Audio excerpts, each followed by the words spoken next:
আগামী 5ই আগস্ট জুলাই গণ অভ্যুত্থান দিবস 2026 শিরোনামে একটি অনুষ্ঠান করা হবে এবং সেটি করা হবে চীন মৈত্রী সম্মেলন কেন্দ্রে।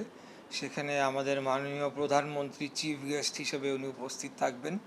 সেখানে আমন্ত্রিত হবেন বিগত 2024 সালের জুলাই আগস্ট গণ অভ্যুত্থানে শহীদ পরিবার এবং আহত পরিবারবৃন্দ।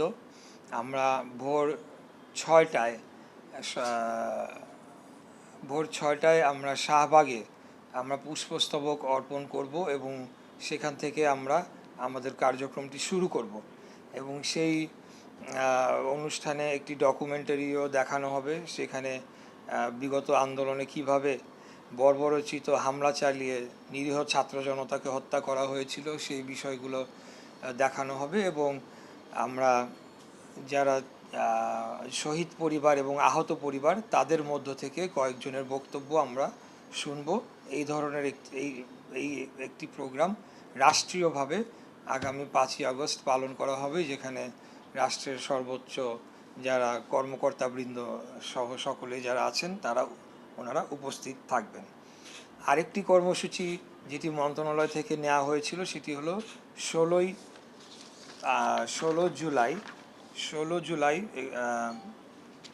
জুলাই শহীদ দিবস হিসাবে এটিকে পালন করার উদ্যোগ নেওয়া হয়েছে এবং সেখানে আপনারা জানেন যে 16 তারিখে দুইটি আলোচিত হত্যাকাণ্ড ঘটেছিল। যেই দুইটি আলোচিত হত্যাকাণ্ডের পরবর্তীতে আসলে এর একটা প্রভাব শুধু দেশব্যাপী নয় বিশ্বব্যাপী ছড়িয়ে পড়ে এবং এই আন্দোলনকে আরও বেগবান করে তোলে, আরও ত্বরান্বিত করে তোলে। তো সেখানে আমাদের আপনারা আলোচিত হত্যাকাণ্ড শহীদ আবু সাঈদের ঘটনা আপনারা জানেন। বেগম রোকেয়া বিশ্ববিদ্যালয় রংপুরে অবস্থিত। সেখানে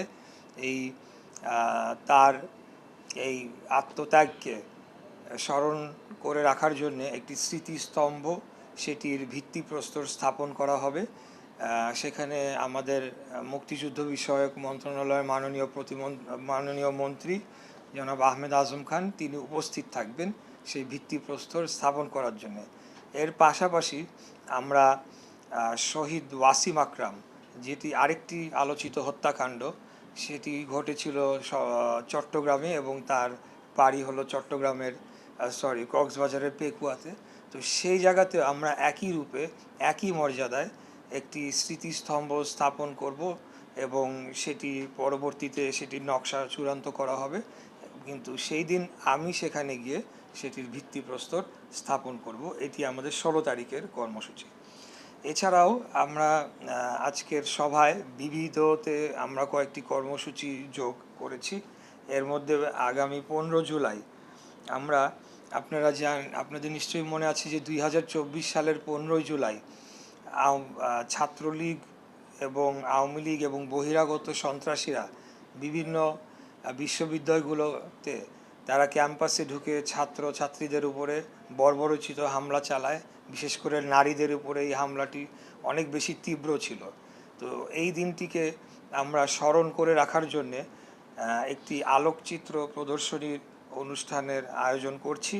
সেটির নাম হবে হয়তোবা ক্যাম্পাসের ক্ষতচিহ্ন অথবা প্রতিরোধের সূচনা।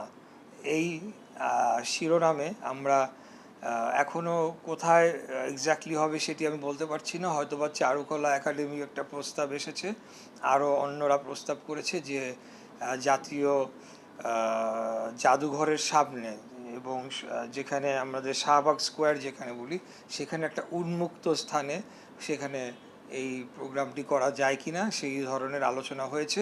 তবে এই আলোকচিত্র প্রদর্শনীটি সেই দিন 15 জুলাই সেটিকে করা হবে মুক্তিযুদ্ধ বিষয়ক মন্ত্রণালয়ের পক্ষ থেকে।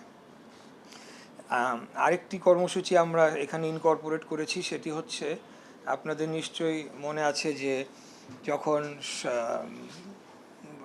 16-17 তারিখ এক বর্বর হামলা তীব্র আকারে পৌঁছালো, তখন প্রাইভেট ইউনিভার্সিটির যারা ছাত্রছাত্রীরা ছিলেন তারা 18 তারিখে এক অভূতপূর্ব আন্দোলনে নেমে আসেন রাজপথে এবং সেখানে বেশ কয়েকজন, সম্ভবত 4 জন সেদিনই শহীদ হন। এবং এই আন্দোলনটি আমরা মনে করি যে পুরো আন্দোলনটির মোড় ঘুরিয়ে দিয়ে এটিকে ত্বরান্বিত করার জন্য একটি অত্যন্ত গুরুত্বপূর্ণ ভূমিকা রেখেছিল। তো তাই 18ই জুলাই আমরা প্রাইভেট ইউনিভার্সিটি রেজিস্ট্যান্স ডে নামে এই দিবসটিকে পালন করব এবং সেখানে আমরা বিভিন্ন যারা স্টেক হোল্ডার এবং এখানে যারা বিভিন্ন ছাত্র সংগঠনগুলো রয়েছে প্রাইভেট ইউনিভার্সিটিতে, যেমন পুনাব, পুসাক সহ অন্যান্য যারা রয়েছেন, তাদের সাথে আলাপ আলোচনা করেছি। ওনারা খুব করেই আমাদের আজকের মাননীয় প্রধানমন্ত্রী জনাব তারেক রহমানের উপস্থিতি কাম্য করছেন। তো আমরা প্রাথমিকভাবে সিদ্ধান্ত নিয়েছি যে আর্মি স্টেডিয়ামে এই প্রোগ্রামটি আমরা করব। সেখানে একটা প্রতিবাদী সমাবেশ হবে, পরবর্তীতে সেখানে কিছু সাংস্কৃতিক অনুষ্ঠান, যেটি ওই সংশ্লিষ্ট প্রাইভেট বিশ্ববিদ্যালয়ের কালচারাল ডিপার্টমেন্ট থেকে তারা এই অনুষ্ঠানগুলো করবে এবং প্রতিবাদী গান হবে।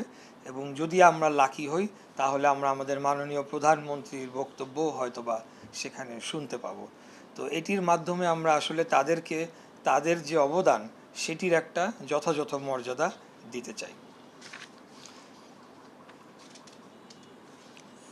আরেকটি কর্মসূচি, এটিও আমি মনে করি অত্যন্ত গুরুত্বপূর্ণ এবং এটিও এই আন্দোলনকে মোড় ঘোরানোর জন্য গুরুত্বপূর্ণ, শুধু ভূমিকা না, ক্রিটিক্যাল ভূমিকা পালন করেছে। সেটি হলো যাত্রাবাড়িতে 24 তারিখ থেকে যে প্রবল প্রতিরোধ গড়ে ওঠে, সেখানে স্থানীয় জনগণ, ছাত্র জনতা এবং অসংখ্য মাদ্রাসার শিক্ষার্থীরা সেখানে দীর্ঘ প্রায় 4-5 কিলোমিটার লম্বা একটি আন্দোলন গড়ে তোলে। সেখানে যাত্রাবাড়ি থেকে চট্টগ্রাম হাইওয়ে পর্যন্ত তারা কয়েকদিন যাবৎ ব্লক করে রাখে এবং সেখানে আমি যতটুকু জানতে পেরেছি, আমি যদি ভুল না করে থাকি, কমপক্ষে 80 জন সেখানে শহীদ হয়েছেন। তো সেই স্থানটিকে স্মরণীয় করে রাখার জন্যে এবং যারা শহীদ হয়েছেন তাদেরকে যথাযথ মর্যাদা দেওয়ার জন্যে আমরা সেখানে একটি সমাবেশ করার সিদ্ধান্ত নিয়েছি এবং সেখানেও আমরা চেষ্টা করব আমাদের মাননীয় প্রধানমন্ত্রী যদি স্বল্পক্ষণের জন্যও তিনি সেখানে উপস্থিত হতে পারেন এবং সেখানে যারা অংশগ্রহণকারী, আন্দোলনকারী, আহতরা রয়েছেন বা শহীদদের পরিবার, তাদের হাতে যদি একটা করে ক্রেস্টও তুলে দিতে পারেন, সবাইকে তো পারবেন না, হয়তো উনি সেটি সূচনা করে দিয়ে গেলেন, তাহলে আমার মনে হয় যে তাদেরকে আমরা যথাযথ সম্মান প্রদর্শনটি করতে পারবো। তো আগামী 24শে জুলাই যাত্রাবাড়ি এলাকায় এই কর্মসূচিটি পালন করা হবে। সেটির স্থান এখনও চূড়ান্ত করা হয় নাই, তবে আমরা এই মন্ত্রণালয় কর্তৃক কর্মসূচিটি গৃহীত করেছি, এই আর কি। অবশ্যই, শুধু গুম কমিশন কেন, আপনারা জানেন যে এই বিষয়ে আইন ও সালিশ কেন্দ্র এবং আরও বেশ কয়েকটি সংগঠন দীর্ঘদিন যাবৎ কাজ করে আসছে। তাদের সকল তথ্য সন্নিবেশিত করেই একটা এই ধরনের অধিদপ্তরের প্রয়োজন ছিল। গুম কমিশন তো একটা কমিশন ছাড়া শুধু তদন্ত করবে, কিন্তু এই যে তাদের ওয়েলফেয়ার, যেই ওয়েলফেয়ারটা আমরা মুক্তিযোদ্ধাদের, বীর মুক্তিযোদ্ধাদের জন্য দিচ্ছি, যেই ওয়েলফেয়ারটা আমরা বীর জুলাই যোদ্ধা এবং শহীদদের জন্য দিচ্ছি, তাদেরও তো একই রূপে এটি প্রাপ্য, একই কারণে তো তারা জীবন দিয়েছেন। তো সেই কারণে আমরা মনে করি যে এই অধিদপ্তরের প্রয়োজন রয়েছে। এখানে আমরা সবাইকে নিয়ে, এটি কোনো দলের জন্য না। আপনারা জানেন যে আজকে গুম হওয়া অনেকেই আমাদের জাতীয় সংসদে নির্বাচিত হয়ে এসেছেন, যারা আমাদের বিরোধী দলীয় দলের সংসদ সদস্য হিসেবে এসেছেন, তারাও কিন্তু এই কথাটি তুলে নিয়ে এসেছেন। তো তাদেরও জ্ঞাতার্থে বলতে চাই যে আমি আসার পর থেকেই এই বিষয়টি নিয়ে অত্যন্ত সিরিয়াসলি কাজ করছি। হ্যাঁ, একটা বিষয় এখন আপনাদের বুঝতে হবে যে বাংলাদেশ রাতারাতি পরিবর্তন হয়ে যায় না। এখানকার যে ব্যুরোক্রেটিক যে জটিলতা, যেটাকে ইংলিশে আমরা রেড টেপিজম বলি, সেটা রন্ধ্রে রন্ধ্রে রয়ে গিয়েছে। এমনকি কোনো ক্ষেত্রে বলা যেতে পারে 1 ডিগ্রি এখন বেড়ে গিয়েছে। তো সেটিকে কাটিয়ে উঠে অবশ্যই আমরা আমাদের যেটা লক্ষ্য সেটিকে আমরা বাস্তবায়ন করব এবং আমরা কোনো ধরনের বাধা বিপত্তি যদি এখানে আসে সেটাকে কোনোভাবে আমরা মেনে নেওয়ার কোনো সুযোগ নাই। আমরা দেশ, জাতি, জনগণের জন্য রাজনীতি করেছি, লড়াই সংগ্রাম আন্দোলন করেছি। আমরা ব্যক্তিগতভাবে কোনো মন্ত্রিত্ব পাওয়ার জন্য এটি করিনি। আমরা যারা ক্ষতিগ্রস্ত হয়েছে তাদেরকে তাদের প্রাপ্যটুকু বুঝিয়ে দেওয়ার জন্য আজকে এই চেয়ারে বসেছি। ধন্যবাদ। আচ্ছা ভাই, একটু ওই 5ই আগস্টের তো হচ্ছে আমরা যে কর্মসূচিটি গ্রহণ করেছি এটি সম্পূর্ণ গণপ্রজাতন্ত্রী বাংলাদেশ সরকারের মুক্তিযুদ্ধ বিষয়ক মন্ত্রণালয় গ্রহণ করেছে। এই সরকার বাংলাদেশের আপামর জনগণের সরকার। এই মন্ত্রণালয় বাংলাদেশের প্রত্যেকটি জনগণের মন্ত্রণালয় এবং তাদের ট্যাক্সের টাকায় পরিচালিত হয়ে থাকে।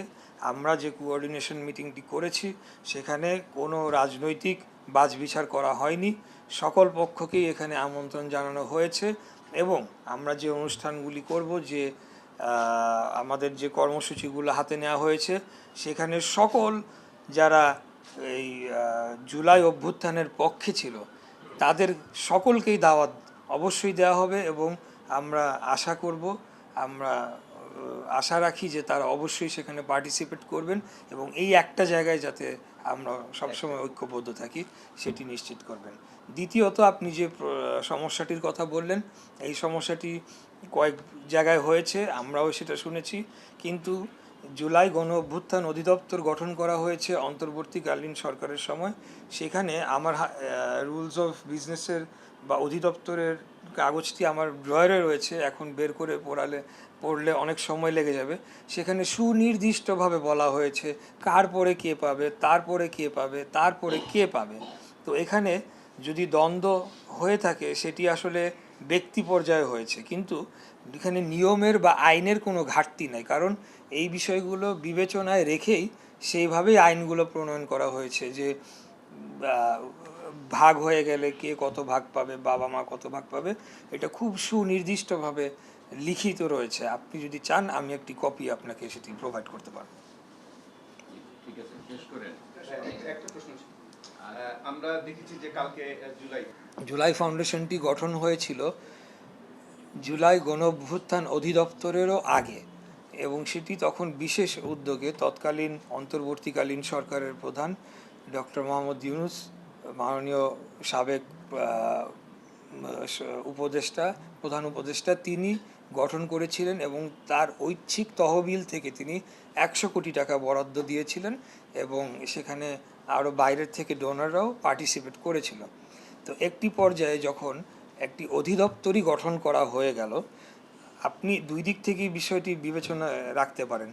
সরকারের দিক থেকে যদি দেখেন, আমরা তো একটা অধিদপ্তর গঠন করেছি এই সার্ভিসগুলো দেওয়ার জন্যেই, তাহলে জুলাই ফাউন্ডেশন একটি এনজিও, সেই এনজিওকে কেন আমরা জনগণের ট্যাক্সের টাকা আবার ডাবল আপ করে দেব?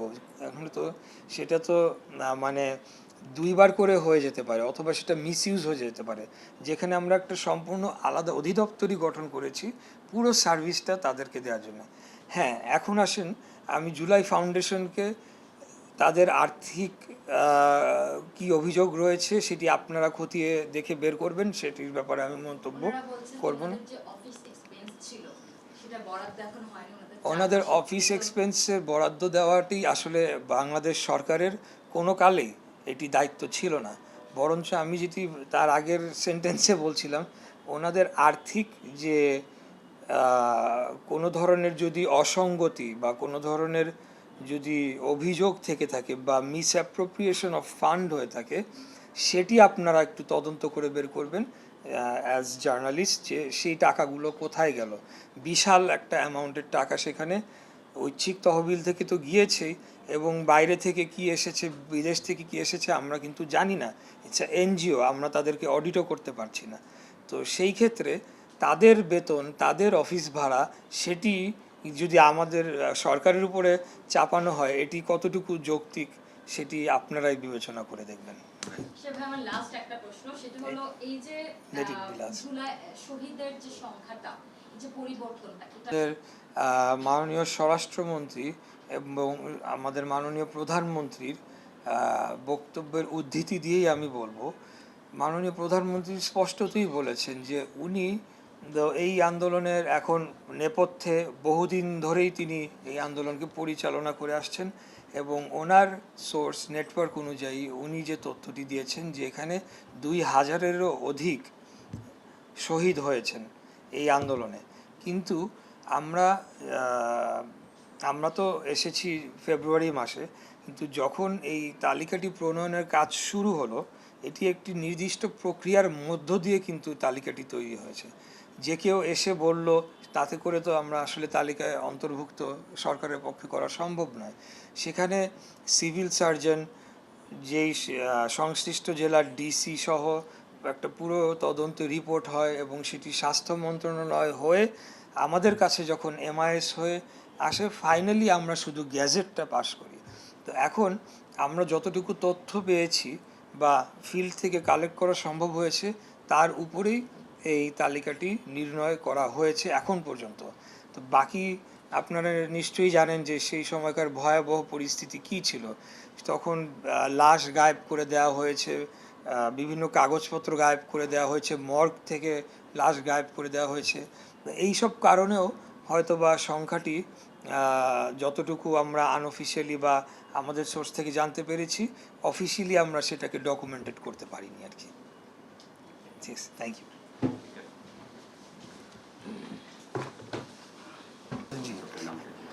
আসলে আমি এই বিষয়ে একটু বলতে চাই, যেহেতু কোনো মিসকনসেপশন থাকা উচিত নয়, কারণ আপনারা দেখেছেন যে বিগত পার্লামেন্ট বাজেট সেশনে এই বিষয়ে কয়েকবারই কথা উঠে এসেছে। তো আমি দায়িত্ব নেওয়ার পর থেকেই, অনেক আগে থেকেই যারা গুম খুনের শিকার, বিশেষ করে আমাদের বিএনপির ছাত্র নেতারা, তাদের সাথে আমি দীর্ঘদিন যাবৎ কাজ করে আসছি। আপনারা জানেন যে মায়ের ডাক নামে একটি প্রতিষ্ঠান, সেই প্রতিষ্ঠানের সানজিদা ইসলাম তুলি, ওনার সাথে আমি নিবিড়ভাবে কাজ করে আসছি এবং এই পরিবারগুলোর পাশে আমরা সবসময় দাঁড়িয়েছি। তো আমার সবসময়ই ইচ্ছা ছিল যে যখনই আমরা সুযোগ পাবো, আমরা সরকার গঠন করব, আমরা তাদের জন্য প্রথমেই একটা উদ্যোগ নেব, যাতে তারা এই যে ছাত্রনেতারা গুম হয়ে গিয়েছে, তাদের কিন্তু ছোট ছোট বাচ্চা ছিল, স্ত্রী সন্তানদের তারা রেখে গিয়েছেন। এখন সেই বাচ্চাগুলো বড় হয়ে গিয়েছে, কেউ ইউনিভার্সিটিতে পড়ছে। আজকে যদি তাদের বাবারা বেঁচে থাকতেন, তাহলে তারা যে কষ্টটি করছেন সেই কষ্টটি হয়তো বা তাদের করতে হতো না, একটা ভালো পজিশনে তারা থাকতেন। তো এই জিনিসটা আমি সবসময় অনুভব করে আসছি। সেই অনুভব থেকেই আমি মন্ত্রণালয়ের দায়িত্ব গ্রহণ করার পরেই আমি আমাদের মায়ের ডাক সংগঠনের সানজিদা ইসলাম তুলি আপা, ওনার সাথে সমন্বয় করে আমি আমাদের পুরান ঢাকায় 8 জন ছাত্রনেতা এভাবে গুম হয়ে গিয়েছে, যাদের আজ পর্যন্ত হদিস পাওয়া যায় নাই। অ্যাকচুয়ালি এটি 7 জন পুরান ঢাকায়, 1 জন নিউ মার্কেট এলাকার বাপ্পি। তো টোটাল এই 8 জন পরিবারের সাথে আমি অনেক দিন যাবৎ কাজ করে আসছি। তাদের সাথে আমার একটা পারিবারিক সম্পর্ক তৈরি হয়েছে।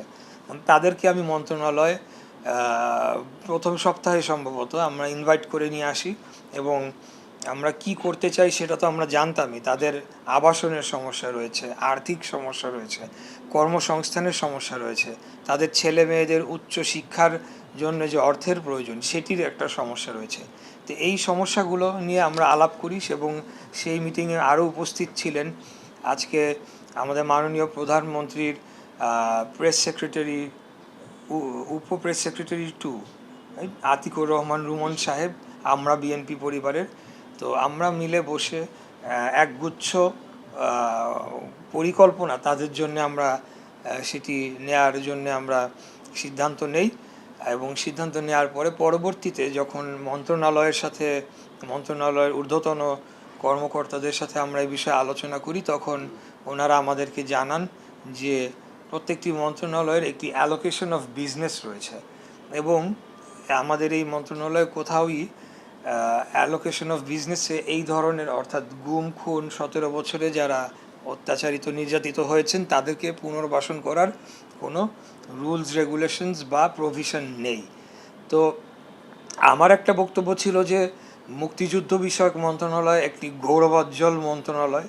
তারা মুক্তিযোদ্ধাদের ওয়েলফেয়ার, মুক্তিযোদ্ধাদের সার্বিক বিষয় দীর্ঘ বছর যাবৎ তারা এটি পালন করে আসছেন এবং বর্তমানে সর্বশেষ আমাদের জুলাই অভ্যুত্থানে যারা শহীদ হয়েছেন, আহত হয়েছেন, তাদের চিকিৎসা, তাদের ভাতা, তাদের অন্যান্য সুযোগ সুবিধা সব কিছুই কিন্তু এই মন্ত্রণালয়ের দ্বারাই সেটি পরিচালিত হয়ে আসছে এবং সেই ব্যাপারে আমাদের একটা দীর্ঘ অভিজ্ঞতাও রয়েছে। এবং যারা গুম খুন নির্যাতনের শিকার পরিবার তারাও মনে করবেন যে তারাও গৌরব ফিল করবেন যদি মুক্তিযুদ্ধ বিষয়ক মন্ত্রণালয় থেকে তাদের জন্য বিশেষ কিছু করা হয়। এমনিতে তো অনেক মন্ত্রণালয় থেকে অনেক কিছুই দিয়ে দেওয়া যায়, সেটি এক জিনিস, কিন্তু মুক্তিযুদ্ধ বিষয়ক মন্ত্রণালয় থেকে যদি তাদেরকে এক ধরনের রেকগনিশন একটা কিছু করে দেওয়া হয় তাহলে ওনারা অনেক বেশি খুশি হবেন, কারণ তাদের যে লস সেটা তো আমরা ফুলফিল করতে পারবো না। তো সেখান থেকে আমি তখন চিন্তা করি যে কিভাবে এটিকে আমরা বাস্তবায়ন করব। সর্বশেষ আমাদের আজকের মাননীয় প্রধানমন্ত্রী, জনদরদী প্রধানমন্ত্রী, ওনার সাথে গতকাল আমি এই বিষয়ে কথা বলেছি। কথা বলার পর তিনি আমাকে বলেছেন যে আমরা মন্ত্রণালয়ের অ্যালোকেশন অফ বিজনেসে এই বিষয়টিকে নিয়ে আসব এবং আমি সেটিকে স্টাডি করতে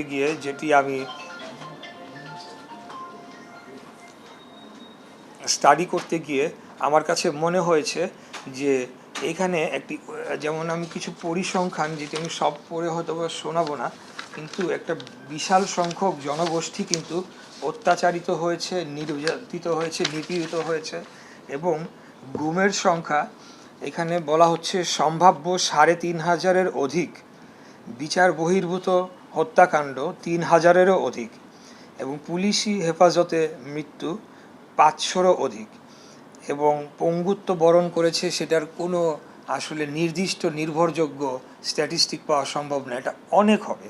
তো সব মিলিয়ে আমরা মনে করি যে বিশাল একটা জনগোষ্ঠী যারা বাংলাদেশে গণতন্ত্র পুনরুদ্ধারের লক্ষ্যে, জনগণের অধিকার প্রতিষ্ঠার লক্ষ্যে আন্দোলন সংগ্রাম করতে গিয়ে তারা গুমের শিকার হয়েছেন, হত্যার শিকার হয়েছেন এবং তাদের বিরুদ্ধে হাজার হাজার শত শত মামলা দিয়ে তাদের জীবনকে একেবারে ধ্বংস করে ফেলা হয়েছে, আর্থিকভাবে তারা চরম ক্ষতিগ্রস্ত হয়েছেন। তাদের জন্য অবশ্যই আমাদের কিছু করা উচিত, কারণ তারাই আজকের জুলাইয়ের যে ২৪-এর যে গণ অভ্যুত্থান হয়েছে সেটার যে প্রেক্ষাপট সেটা তারা রচনা করেছেন। তাদের রক্তাক্ত পাটাতনের ওপর দিয়েই কিন্তু আজকে আমরা এই আন্দোলনকে সফল করেছি। তাই আমি মনে করি যে তাদেরকে তাদের ওয়েলফেয়ার এবং তাদের সার্বিক বিষয়গুলা, বিশেষ করে তাদের যারা সন্তানরা রয়েছে যারা অনেক ছোট ছিল, আমি যেই ছাত্রনেতাদের কথা বলছি গুম হয়ে গিয়েছে তারা কিন্তু ২০১৪ সালের ডিসেম্বর মাসে গুম হয়ে যায়। তাহলে ওই সময় যে ছোট বাচ্চারা ছিল আজকে তাদের আপনারা কি কোন পর্যায়ে রয়েছে আপনারা চিন্তা করেন এবং আপনারা বিভিন্ন সময় দেখেছেন তাদের যে অশ্রুঝরা সেই আবেগ সেটি আপনারা দেখেছেন। তো যাই হোক, এই বিষয়গুলোকে দেখভাল করার জন্যে আমি প্রস্তাব করব গুম, নির্যাতন ও রাষ্ট্রীয় নিপীড়ন পুনর্বাসন অধিদপ্তর নামে মুক্তিযুদ্ধ বিষয়ক মন্ত্রণালয়ের অধীনে আরেকটি এই একই রূপে একটি অধিদপ্তর গঠন করা হোক। সেই লক্ষ্যে আমি কাজ করে যাচ্ছি। আমি আমার প্রস্তাবনা, আমার যুক্তি, আমার ফ্যাক্টস অ্যান্ড ফিগার্স দিয়ে আমি পেপারস রেডি করে সেটি আমি ক্যাবিনেটে আমাদের মাননীয় প্রধানমন্ত্রীর অনুমতি সাপেক্ষে ক্যাবিনেটে উত্থাপন করব এবং আমি বিশ্বাস করি আমাদের মাননীয় প্রধানমন্ত্রী এটিকে অনুমোদন দেবেন এবং এদের ওয়েলফেয়ার, এদের যে লস সেটা তো আমরা কোনোদিনও পূরণ করতে পারবো না, কিন্তু তাদের পাশে যে আমরা রয়েছি, রাষ্ট্র যে তাদের পাশে রয়েছে সেটি আমরা প্রতিষ্ঠা করতে পারবো। এখানে একটা জিনিস একটু উল্লেখ করে দিতে চাই যে এইটার প্রেক্ষাপটটা কি। রাষ্ট্রীয় সাংবিধানিক ও মানবিক দায়িত্বের অংশ হিসেবে রাষ্ট্রীয় ক্ষমতার অপব্যবহার অথবা ক্ষমতাসীন দলের রাজনৈতিক পৃষ্ঠপোষকতায় বলপূর্বক অন্তর্ধান, গুম, বিচার বহির্ভূত হত্যাকাণ্ড, হেফাজতে নির্যাতন, রাজনৈতিক সহিংসতা, নির্যাতনে গুরুতর আহত ও পঙ্গুত্ব বরণ করা ব্যক্তিদের ও নিহতদের পরিবার এবং অন্যান্য গুরুতর মানবাধিকার লঙ্ঘনের ফলে ক্ষতিগ্রস্ত ব্যক্তি ও তাদের পরিবারের পুনর্বাসন, চিকিৎসা, মনোসামাজিক সহায়তা, আইনি সহায়তা এবং দীর্ঘমেয়াদে কল্যাণ নিশ্চিত করার জন্য একটি স্থায়ী প্রাতিষ্ঠানিক প্রতিষ্ঠান প্রয়োজন। কারণ এখন এটার কোনো সেন্ট্রাল ডেটাবেস নেই। আমাদের জাতীয় পর্যায়ে একীভূত করে একটি ভুক্তভোগী পরিবারদের ডেটাবেস অবশ্যই একটা প্রতিষ্ঠা করা দরকার, যার মাধ্যমে আমরা এই পুনর্বাসন এবং চিকিৎসা, কর্মসংস্থান সহ নানাবিধ যে সুযোগ সুবিধাগুলি রয়েছে, যেটা রাষ্ট্রের দায়িত্ব বিশেষ করে রাষ্ট্রের দায়িত্ব, কারণ রাষ্ট্রীয় বল প্রয়োগ করেই তাদের উপরে এই নির্যাতনটি করা হয়েছিল। তাই এই প্রস্তাবটি আমি আগামী দিনে রাখবো, এটি আজকে আর কি আমার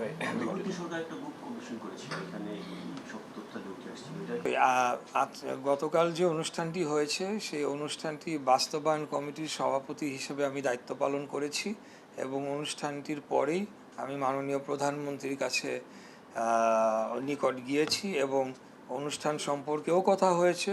শুধু তাই নয়, জুলাই তো এখন চলমান, জুলাইয়ের পরবর্তী কর্মসূচিগুলো কি হবে সেই বিষয়ে আমি ওনার দিক নির্দেশনা নিয়েই আজকে এই মন্ত্রণালয়ের বৈঠকে আমি অংশগ্রহণ করেছি এবং ভবিষ্যতে আমাদের পথ চলায় আগামী দিনে আমরা কিভাবে জুলাইকে কোনো দলীয়করণের ঊর্ধ্বে রেখে এটি যে সবার আন্দোলন ছিল সেভাবে এটিকে কীভাবে পরিচালিত করা যায়। বিশেষ করে এখন যেহেতু আমরা সরকারে রয়েছি, আমাদের দায়িত্ব অনেক বেশি, আমাদের নিউট্রালভাবে আমাদের দায়িত্ব পালন করাটা আমাদের জন্য অত্যন্ত গুরুত্বপূর্ণ। আমরা সেই আলোকেই কাজ করে যাব এবং তিনি সেই রূপ নির্দেশনাই আমাদেরকে দিয়েছেন।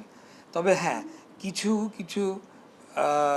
কিছু অভিযোগ বলবো না, আমরা অনেক অভিযোগ পেয়েছি যে বিগত অন্তর্বর্তীকালীন সরকারের সময় আমাদের হাজার হাজার নেতাকর্মী যারা যুবদল, ছাত্রদল, স্বেচ্ছাসেবক দল, শ্রমিক দল সহ বিভিন্ন বিএনপি ও অঙ্গ সংগঠন করেন, তারা যখন আহত হয়েছেন, তারা যখন এমআইএসভুক্ত হতে গিয়েছেন, চিকিৎসার জন্য গিয়েছেন, তাদেরকে কিছু কিছু ক্ষেত্রে অবহেলিত হতে হয়েছে।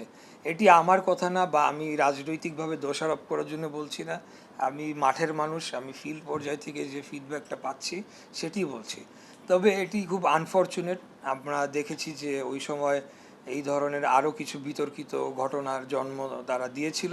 তবে আমরা সিদ্ধান্ত নিয়েছি যে আমরা কোনো দল মত কিছু দেখব না, যারাই বাদ পড়েছে, যাদেরই চিকিৎসার প্রয়োজন রয়েছে তাদের সকলকেই অন্তর্ভুক্ত করা হবে।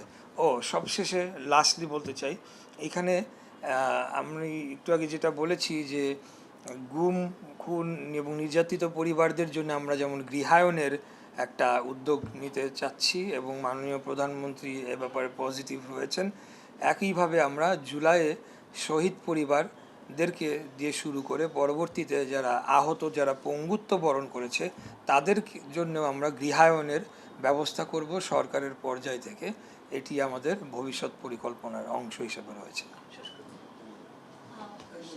আমি নিউজে কাজ করি। শহীদ পরিবারদের জন্যে আমি একটা করে আসি। শহীদ পরিবারদের জন্য 30 লক্ষ টাকা করে এফডিআরের, এটা সরকারি সিদ্ধান্ত আগেই হয়েছে, এটা চলমান ছিল এবং আমরাই সর্বশেষ বাস্তবায়ন করেছি। সম্ভবত 773 জনকে দেয়া গিয়েছে, আর আমাদের এখন গ্যাজেটভুক্ত শহীদের সংখ্যা 843, 12 জন বাদ যাওয়ার পরে। বাকি যাদেরকে দেয়া যায় নাই সেখানে তাদের পারিবারিকগত দ্বন্দ্বের কারণে এখন সেটা ডিসবার্স করা যায় না, টাকাটি তার জায়গায় রয়ে গিয়েছে। আর বাকি যাদের কথা বললাম তারা সম্পূর্ণ টাকাটুকুই তারা পেয়ে গিয়েছে এবং প্রতি মাসে যে ভাতাটুকু তাদের দেওয়া হয় শহীদ পরিবারদের 20,000 টাকা করে প্রতি মাসেই আমরা সেটি যথাযথ সময়ে আমরা দিয়ে দিচ্ছি।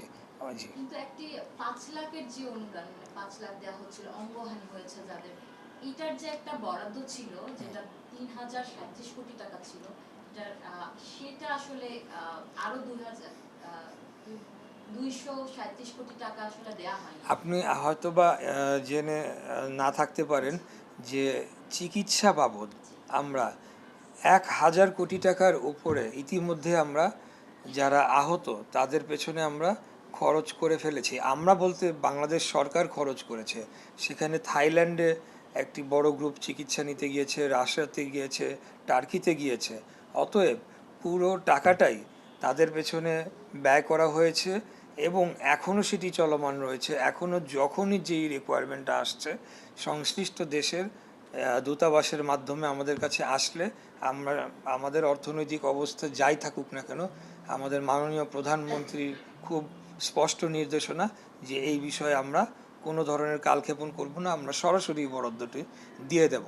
তবে আপনি যে অভিযোগ বলেন বা যে তথ্য বলেন, যেটি উপস্থাপন করলেন, এটি যদি আরেকটু ক্লিয়ারলি বলতেন যে কোন বরাদ্দর কোন টাকাটি কোথায় হয়েছে, তাহলে আমি আপনাকে বলছিলাম দিতে যে পারবো। যেটা জুলাই ফাউন্ডেশনের থ্রুতে আসলে